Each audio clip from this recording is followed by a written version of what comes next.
My mom stared across the dinner table, smirked, and said, "You will never be as good as your brother." Everyone laughed like it was a joke, like I should just swallow it the way I always do. My name is Alexis Carter. I am 29, and for years I have paid their bills in silence, but that night something in me snapped. I pushed my chair back, my heart pounding so loud I could barely hear myself, and I said, "Fine. Then tell him to cover everything from now on, because I am done sending money." The room went quiet in an instant.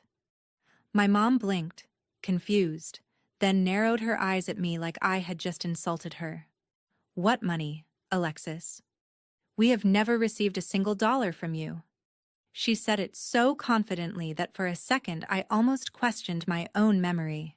Almost? I just looked at her and felt every late-night transfer, every emergency payment, every time I chose their bills over my own life slam back into my chest. I work with numbers for a living. I live in spreadsheets and reports. I know exactly where my money goes. So when she tried to erase all of it with one sentence, I realized this was never about forgetting. This was about pretending I did not matter. I took a breath and told her, "If you really want to say that, I guess I will have to show you." Because I kept everything. Every transfer, every note, every so-called little favor. I had the receipts, all of them, printed and waiting. And when I finally laid them on the table in front of my family, my mom went pale before she even finished the first page. If you want to know how that stack of paper blew up years of favoritism and turned the perfect golden boy story upside down, stay with me until the end. Before the day my mom went pale over those receipts, it was supposed to be just another Sunday dinner at my parents' place in Tacoma. The kind of thing we had done so many times, it felt less like family time and more like a routine I was expected to show up for. I left my apartment in Seattle late that afternoon with my laptop bag on the passenger seat, because my dad always had one quick thing he needed help with online, and a container of homemade chocolate chip cookies sliding around in the back, because my mom always said mine tasted just like the ones her mom used to make. Traffic on I-5 was slow, brake lights stretching out in front of me, and the whole drive down I found myself mentally scrolling through my budget instead of the playlist on the radio. The automatic payments I had set up for their utilities were due that week, plus the little transfer I had done a few days earlier for their phone bill. I kept telling myself it was fine. I had a decent salary. I was good with money. This was what being responsible looked like. By the time I pulled into their driveway, Brandon's big SUV was nowhere in sight, which did not surprise me at all. Being on time was my job in this family. I walked in with my cookies, set them on the counter, and my mom, Diane, kissed my cheek with a quick, distracted peck. "Right on time, of course you are, Lexi. You are my responsible girl," she said, like it was this cute inside joke between us. It never landed that way for me. Responsible girl sounded less like a compliment and more like a job title I had never applied for. My dad, Rick, was at the dining table with his reading glasses low on his nose, scrolling through something on his laptop, a messy pile of envelopes and a calculator beside him. He barely looked up except to say, "Hey, kiddo, remind me later. I need your help with some online stuff. Okay?" He said it casually, like asking me to pass the salt, as if my time and brain were just part of the house inventory. Aunt Melissa was already there too, sitting at the end of the table folding cloth napkins into neat triangles and talking about a coworker at the bank who had just gotten promoted. She smiled at me and said, "There is our girl. Always working, always busy. You must be doing so well up there in the big city." In that tone older relatives use when they assume your life is completely under control because you do not talk about your problems. For a while, everything played out like usual. Diane moved around the kitchen narrating Brandon's latest big wins, even though he was not there yet. She talked about a video he posted that got a bunch of likes, a new client he was this close to closing on a house with, How he had shown her pictures of some fancy staging and how professional it all looked. Rick threw in lines like, "That boy is a real go-getter, makes us proud," and Melissa chimed in with, "He has always had that charisma, some people just have it, you know." Whenever my name came up, it was one of 3 phrases on repeat, like they only knew 3 facts about me. Lexi is steady. Lexi is fine. Lexi has a good job, so we do not worry about her. Steady. Fine. Good job. As if that covered the whole story of who I was. As if being fine meant I did not have student loans, or dreams, or nights where I stared at my bank app wondering how my account could feel so tight when everyone else thought I was doing great. I set the table, refilled water glasses, moved around the edges of the conversation, listening to them hype up my brother, who was not even on time to his own family dinner. At one point, my mom waved her phone around and showed Aunt Melissa one of Brandon's Instagram posts from some rooftop bar saying, "Look at him. Living life. He works so hard. He deserves it." The part where he had called me last month to ask for money because a deal was a little slow right now did not make it into the story. When Brandon finally strolled in, late as usual, holding a cheap bottle of red wine like it was some kind of trophy, the energy in the room shifted toward him the way it always did. He kissed my mom on the cheek, clapped my dad on the back, nodded at Melissa, and gave me a half hug while still looking at his phone. Then he launched straight into a story about a wild open house and some crazy rich buyers who might be flying in from out of state, and everyone laughed on cue, leaning in, asking questions, reacting like they were listening to a celebrity guest on a talk show. My dad clapped him on the shoulder and said, "That is my boy, out there making things happen," and my mom was practically glowing. Aunt Melissa literally adjusted the napkins again like she was setting a stage. I sat there with my plate, listening, thinking about the text my mom had sent 2 days earlier asking if I could cover the phone bill just this once, and the Amazon order she had forwarded me, "In case you want to help," with a little heart emoji tagged on like a softener. Nobody mentioned any of that. Nobody mentioned the late-night transfers that kept their internet on, or the groceries I had paid for last month when my mom said prices were killing them. At one point, between stories, my dad joked, "Brandon is the man of the house now. We would be lost without him." And everyone chuckled. My mom nodded proudly and added, "He just has a gift. Everything he touches turns into an opportunity." Then she turned to look at me with that same smile, the one that never quite reached her eyes when it was aimed my way, and dropped the sentence that had been hanging in the air for years but never said so plainly out loud. She shook her head like she was stating a simple fact, not a judgment, and said, "Lexi, you will never be as good as your brother." When she said that, "You will never be as good as your brother," it was like someone finally hit unmute on a reel that had been playing in my head for years. Because the thing about moments like that is, they never come out of nowhere. They sit on top of a pile of smaller cuts you pretended did not hurt. Mine started when I was 23, fresh out of grad school, working my first real job as a junior analyst, still sharing an apartment with 2 roommates and eating a lot of frozen dinners. One night, my dad called sounding more stressed than I had ever heard him. There had been a bad storm. The roof over the garage was leaking, and the repair guy wanted a deposit they did not have until the end of the month. He said it so quietly, like he was ashamed to even ask, "Lexi, could you spot us 150? Just this once, we will pay you back when things calm down." I stared at my own bank app, did the math, and said yes without thinking, because that is what you do for family, right? The payback never happened, but the calls kept coming. At first, it was every few months, a utility bill that got higher than expected, a medical copay, a car registration fee. Then it turned into a routine. I set up a monthly transfer for their power and water, around $250, because my mom texted that she could not sleep when the bill was late. A few months later, I added 90 for their car insurance because my dad was tired of being on hold with the company. On top of that, there were the little things: 60 here for a Walmart pickup, 40 there for a Target run because my mom said she wanted to stock up when there was a sale. Every time, the tone was the same. "We just need help this month, sweetheart. We will get back on our feet soon. You know how it is." Meanwhile, my own life was built around their emergencies. I stayed in the cheaper apartment instead of moving into a place with in-unit laundry. I put off replacing tires that were past due because I had just sent money for their past due internet bill.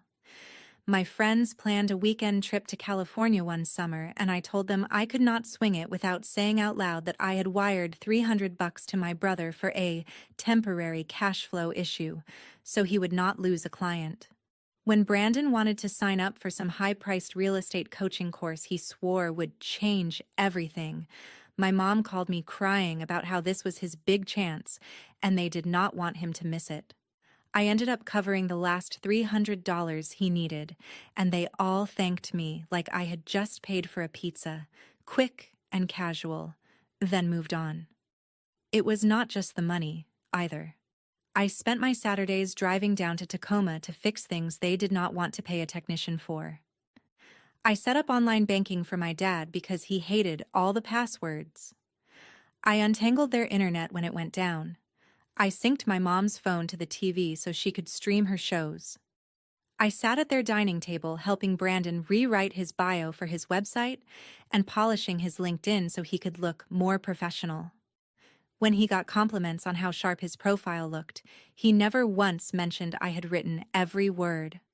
And whenever anyone asked my parents how they were managing, they would smile and say, "Brandon is doing so well. He is really taking care of us. That boy is such a blessing," while I stood there knowing the automatic transfer hitting their account on the first of the month had my name on it, not his. The more I gave, the more invisible I felt. In their version of the story, I was the stable background character, the one you do not worry about, the one who will always pick up the slack, while Brandon was the star, the golden child whose charisma paid the bills, even when my actual cash was the only reason the lights stayed on. The night my mom told me I would never be as good as my brother, I smiled tight, swallowed the burn in my chest, and finished my dinner like nothing had happened. I helped clear plates, packed up leftovers, hugged everyone goodbye, and drove back up I-5 in the dark, with my hands gripping the steering wheel a little too hard. My phone buzzed a few miles out of Tacoma. It was my mom, Diane, texting a list like she always did after I left. "Can you pick up some paper towels and toilet paper this week? Also, the Netflix bill went up again. Can you cover it? Just until we sort things out. Love you." A little heart emoji at the end, like that made it softer. I stared at the screen at a red light and felt something inside me tilt. I had just been told to my face that I would never measure up to the son who did not even bring a real gift to dinner, and somehow I was still the one being asked to grab basics and cover streaming. When I got back to my apartment in Seattle, I dropped my keys on the counter, kicked off my shoes, and went straight for my laptop. No TV, no shower, no scrolling, just the cold light of my banking app. I logged in and pulled up my transaction history. At first, it was just to prove to myself that I was not crazy, that I had not imagined the last 5 years. But habits from work kicked in. I exported the last few years of transfers into a spreadsheet, the way I would for a client. I filtered by my parents' names, by the memo lines I always wrote, things like utilities, car insurance, phone bill, grocery run, Brandon course, Brandon gas. Row after row filled the screen. 250 here, 90 there, 60, 40, 300, 150, over and over. My fingers flew over the keyboard as I added it up. When the total popped up at the bottom, I just sat back and stared. $26,750. That was a car. That was a down payment. That was a retirement account that actually had a chance. And that was just the money I could track with clean labels and dates. It did not even include the cash I slipped into my mom's hand when she said she was short at the grocery store, or the times I filled up my dad's gas tank without saying anything. I felt this weird mix of nausea and clarity hit me all at once. At work, if someone tried to pretend a number like that did not exist, we would call it what it was: denial or manipulation. Just because it was family did not make it less real. A few minutes later, another email came in from my dad. Subject line: Family Finances. He had attached a blurry photo of a stack of bills and wrote, "We should all sit down Sunday and talk about how everyone can contribute on a regular basis. Bring your checkbook." No mention of what I had already been contributing. No acknowledgement that my regular contribution had been quietly propping them up for years. I could feel that old familiar script starting to run in my head, the one that said, "Just do it. It is easier than fighting. You can catch up later." But this time I did not click away. Instead, I opened a new folder on my desktop and named it Receipts. I went back through my banking app, my email, my text confirmations, and saved every transfer and payment that had gone to my parents or to Brandon in the last 5 years. I took screenshots, downloaded PDFs, and organized them by year. It took less than an hour because this is literally what I do for a living, but by the time I was done, I had a tidy document that told the story my family refused to see. I printed the whole thing at work the next day on my lunch break, hole-punched it, and slid it into a plain black binder. On the front, I wrote one word in block letters: family. When my mom texted later in the week to remind me about Sunday dinner and added, "Also, we need more paper towels if you can grab some," I just replied, "Sure, I will bring what you need."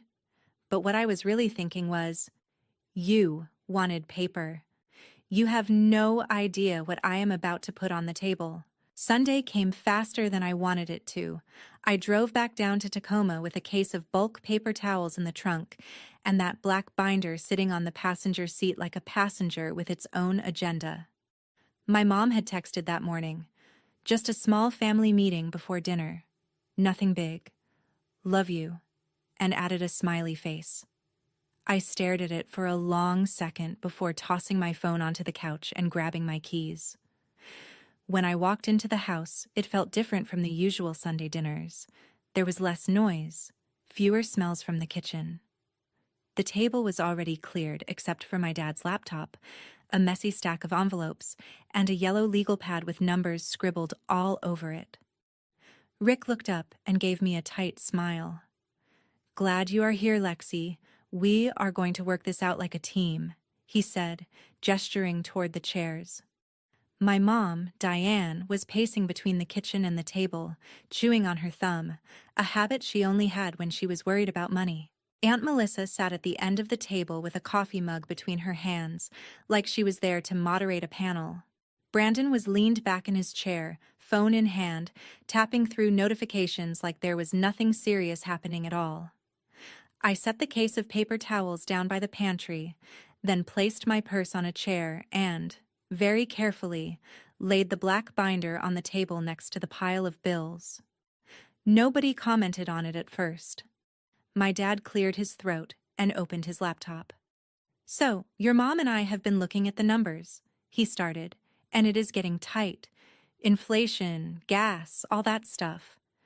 We thought it would be good if we all pitched in regularly, make a plan, so we are not always scrambling." My mom jumped in right away. "Brandon has been doing so much already, with his work and everything, and we know you are in a good place too, sweetheart. So maybe you could just formalize what you are already helping with. Make it official." Aunt Melissa nodded like this all sounded perfectly reasonable. "Family budget meetings are smart," she said. I let them talk for another minute, listen to my name get pulled into sentences like, "Lexi has always been so dependable. We never worry with her. She understands responsibility." And then I put my hand on the binder and slid it into the center of the table. Before we talk about a plan, I said, I need everyone to see what my plan has already been for the last 5 years. My mom frowned. What is that, Alexis? My dad squinted at the cover.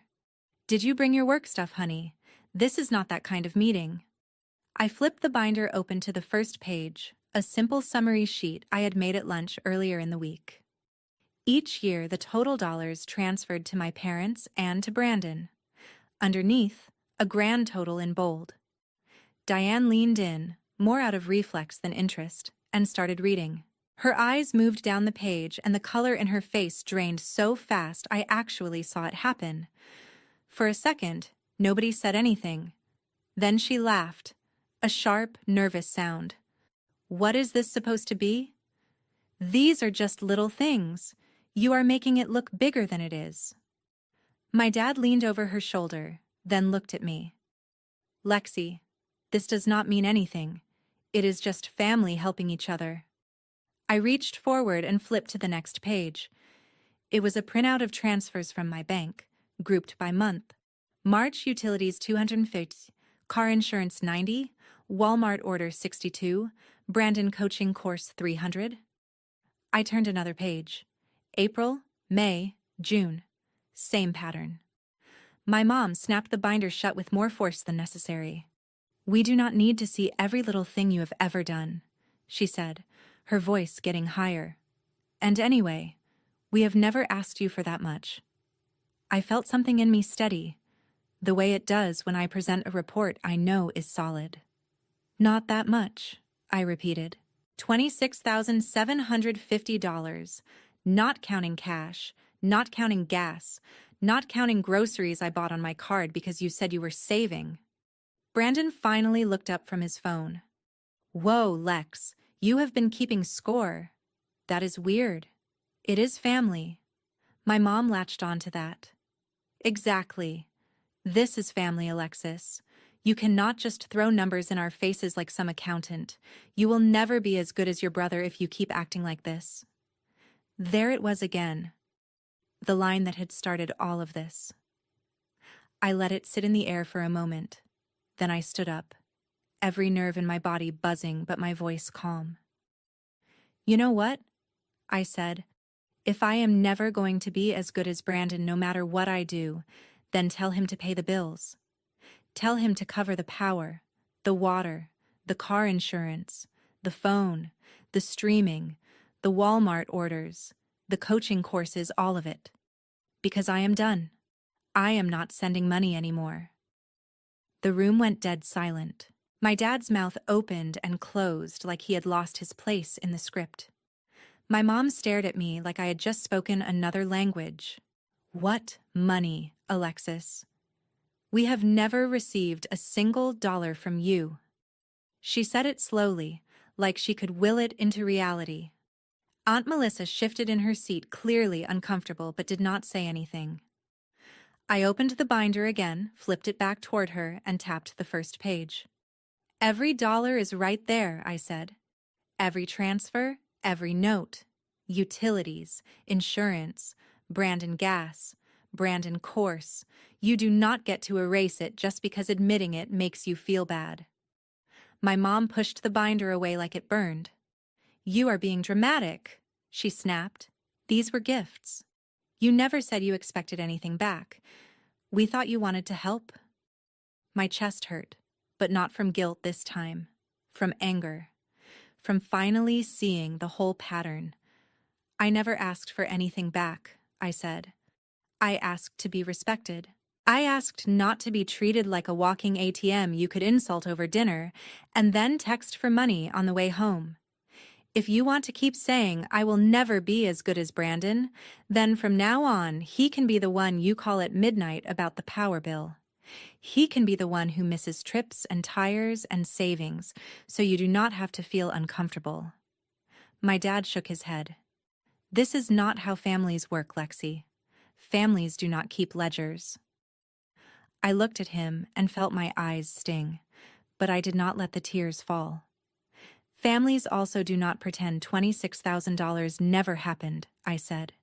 Families do not rewrite history to make the golden child look like the hero, while the person actually paying is told they will never measure up. I picked up the binder and hugged it to my chest like armor. I am your daughter, not your bank, I said. I will still come to dinner. I will still pick up the phone. But the money stops here. If you need help, you can ask, and you can hear no. That is my boundary. Then I grabbed my purse, nodded once to Aunt Melissa, who finally whispered, "Maybe we should all cool off," and walked out to my car. Behind me, I could hear my mom raising her voice, my dad saying my name, Brandon muttering something about me overreacting, but I did not turn around. For the first time in years, I drove back to Seattle without mentally planning how to fix their problems. And that was when the real fallout started. I did not even make it all the way back to Seattle before the fallout hit. My phone started buzzing halfway up the highway, call after call from my mom, then my dad, then Brandon. I let them all go to voicemail. The notifications stacked up so fast my screen looked like it was glitching. When I finally parked outside my apartment, I sat in the car and listened to the messages in order. My mom's voice was high and shaking. "Alexis, how could you embarrass us like that in front of your brother and your aunt? You made it sound like we are using you. We are your parents. We are allowed to ask for help. Call me back." The second one came 5 minutes later, angrier. "If you wanted appreciation, you could have just said something. You did not need to make a scene and start waving papers like some lawyer. This is not a courtroom. This is family."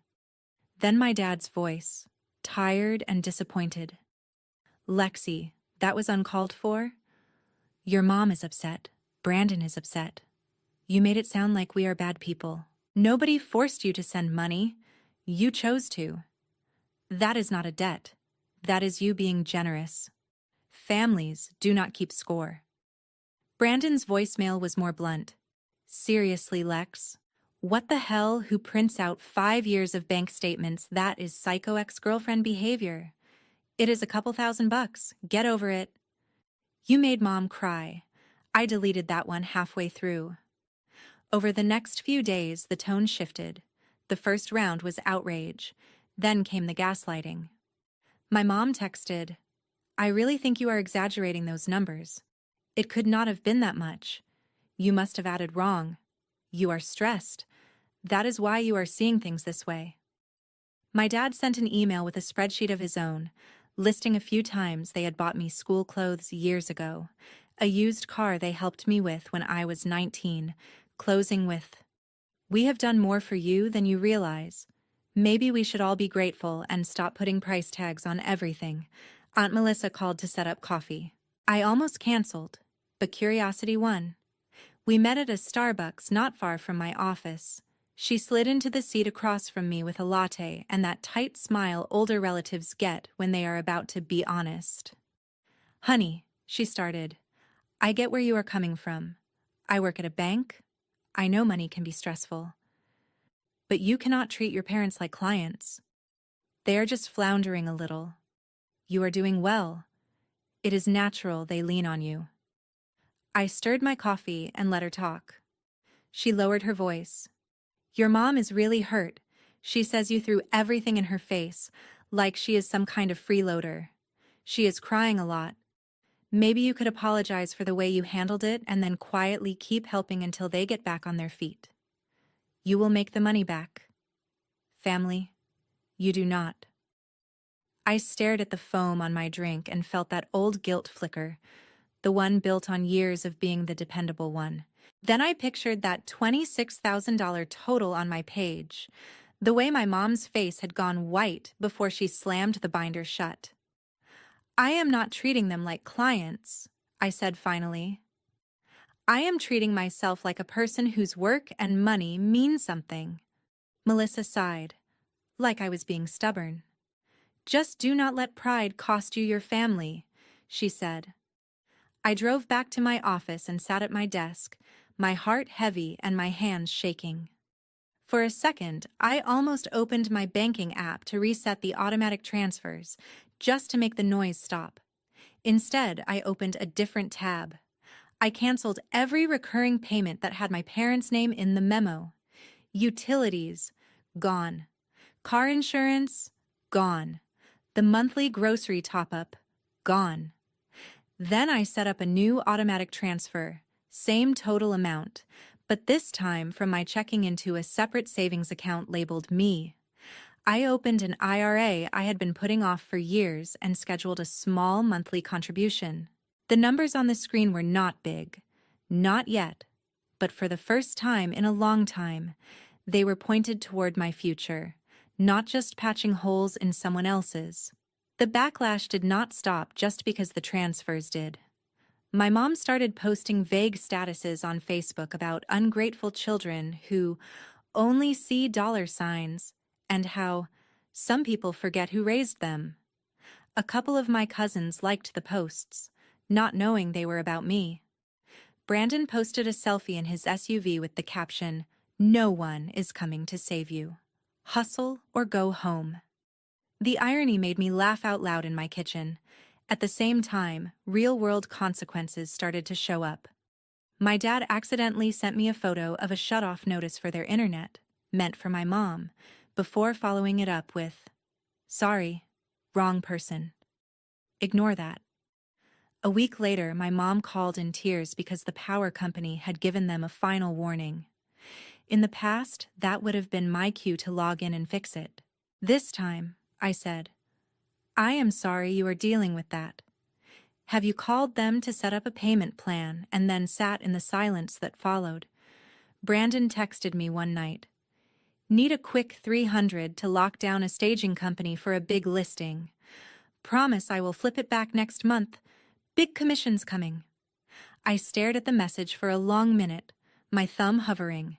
Then I typed, "I am not sending money anymore, remember, and hit send." He replied with 3 eye-roll emojis and, "Guess the receipts changed you. Good luck when mom cuts you off." My chest hurt after messages like that, like someone was pressing a thumb into a bruise. There were nights I lay awake thinking about their house going dark, about my mom pawning jewelry, about my dad picking up extra side jobs and wearing himself out. But then I would think about all the nights I had skipped dinners with friends to hit their due dates, the trips I had not taken, the savings I did not have, all so they could keep pretending my brother was carrying them. A few weeks in, the evidence of their adjustment became more obvious. My mom mentioned in passing that she had sold some of her old jewelry online. "Your dad said I should not. But what choice do we have?" She sighed, waiting for me to take the bait. I did not. My dad picked up a weekend job doing maintenance for an apartment complex. He complained about the drive and the extra hours, but he did it. Brandon stopped posting quite as many flashy nights out and started posting from open houses and coffee shops instead. Word got back to me through a cousin that he had lost a potential client because he could not front some staging costs, and the buyers went with another agent. Somewhere in the middle of all that, I started to feel different too. I used the money I would have wired to them to sign up for a basic gym membership and a cheap yoga class. I went on runs after work along the waterfront instead of sitting at home refreshing my bank app in dread. I took one of my closest friends out to dinner and did not mentally calculate what that money could have covered at my parents' house.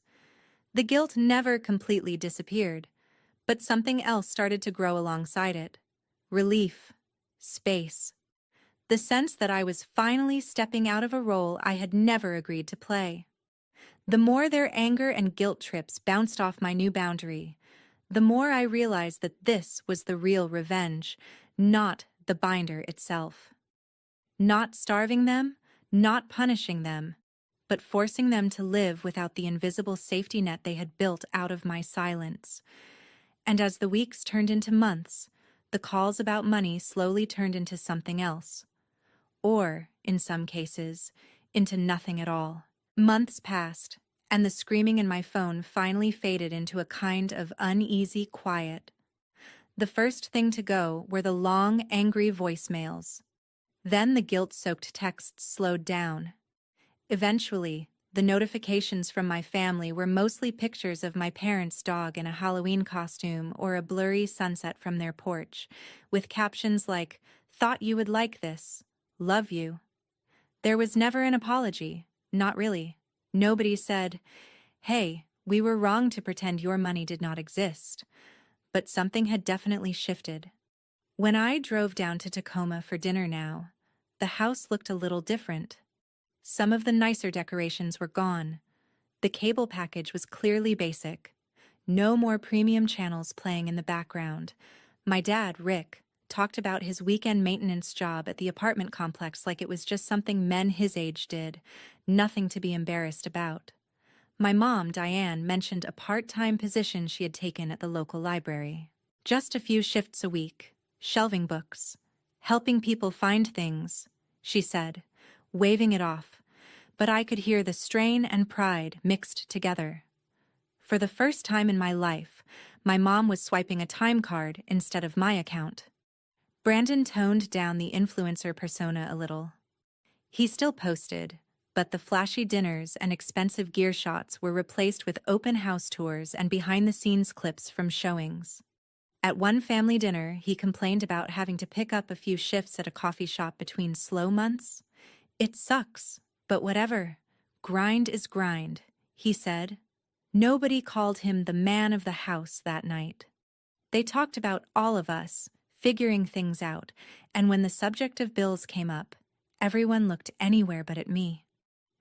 On my side of the fence, life got quieter in the best way. The money that used to vanish into emergency transfers started to stack up. My little me savings account, the one I had set up the day I canceled the auto payments, actually grew. My IRA contributions ticked along in the background. I joined a local running group and made friends who knew me as Lexi, the woman training for a 10K, not Lexi, the daughter who always wires money. I updated my resume, took a certification course my company paid for, and got serious about my own future instead of just holding up everyone else's. One weekend, I finally booked that cheap California trip I had told myself I could not afford for years. Standing on a beach I had only ever seen in other people's photos, I realized how small my life had become when my parents' bills were the center of it. I still go to Sunday dinners sometimes. I still answer the phone when my mom calls, as long as the first words out of her mouth are not about due dates. I set rules for myself that I actually keep now, simple ones, like no opening my banking app after 9 p.m., and I do not send money in the middle of a conversation. If someone asks for help, I tell them I will think about it and look at my budget later. Most of the time, the answer is no, and I let it be no without an essay. I do not hate my family. I never did. I love them. I want them to be okay. But I finally understood that loving them and funding their denial are not the same thing. My mom can think whatever she wants about who is as good as who. My worth does not live in her sentences or in a stack of unpaid bills. It lives in the life I am building for myself, one choice at a time. I will always love my family, but I will not let anyone turn that love into a bill ever again. And if you are listening to this, thinking about the times you have bailed out people who never even said thank you, maybe ask yourself the question I avoided for years. What would your life look like if you finally stopped paying for their version of the story and started investing in your own?